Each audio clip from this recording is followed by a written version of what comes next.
حضرت ربیہ بن کعب رضی اللہ تعالیٰ عنہ فرماتے ہیں میں حضور کو وضو کرایا کرتا تھا، حضور نے مجھ سے پوچھا شادی کیوں نہیں کرتے؟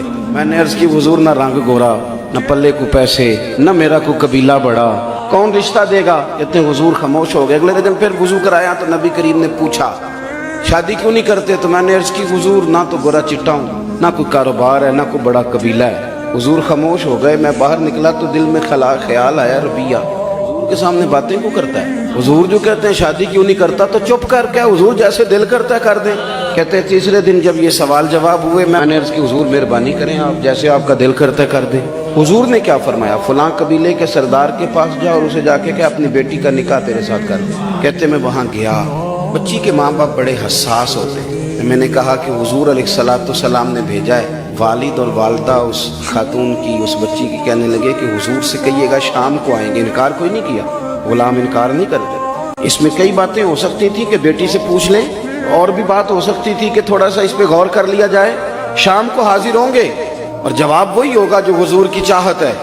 جب انہوں نے کہا شام کو آئیں گے تو وہ بچے ادھر دیکھو، ہم ساری زندگی اب تک لوگ کہتے ہیں کہ بچے مدرسے میں داخل ہوں گے تو روٹی کہاں سے کھائیں گے، دین پڑھ گئے تو روٹی کہاں سے کھائیں گے، مولوی بن گئے تو روٹی کہاں سے کھائیں گے۔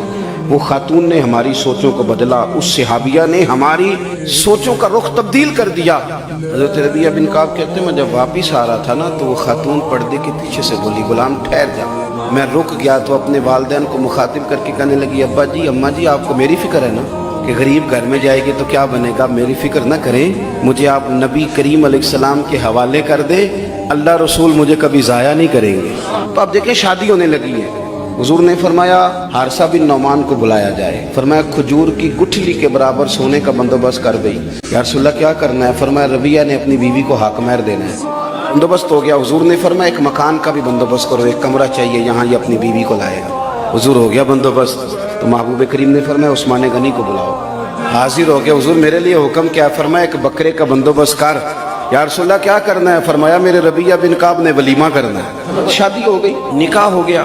آپ اس کو آسان کریں گے، آسان، چند روپوں میں لوگوں نے نکاح کیے اس زمانے میں، چند دیناروں میں۔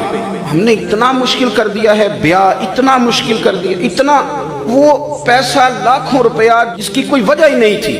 شادی میں اتنے زیادہ کپڑے خرید لیے جاتے، ان کا کچھ دنوں کے بعد تو موسم ختم ہوتا ہے، پھر ایک سال کے بعد ڈیزائن ختم ہوتا ہے، پھر وہ سارا پیسہ ضائع ہوتا ہے۔ کہاں لگا رہے ہیں آپ پیسہ؟ کچھ لوگ انتظار کر رہے ہیں کہ چلو ان کے پاس چند سکے ہوں تو بیٹی کا بیاہ ہو جائے، اور کچھ نے 1-1 لاکھ کا جوڑا خرید کے رکھ لیا ہے۔ تو آپ اعتدال میں رہیں گے، آسان کریں۔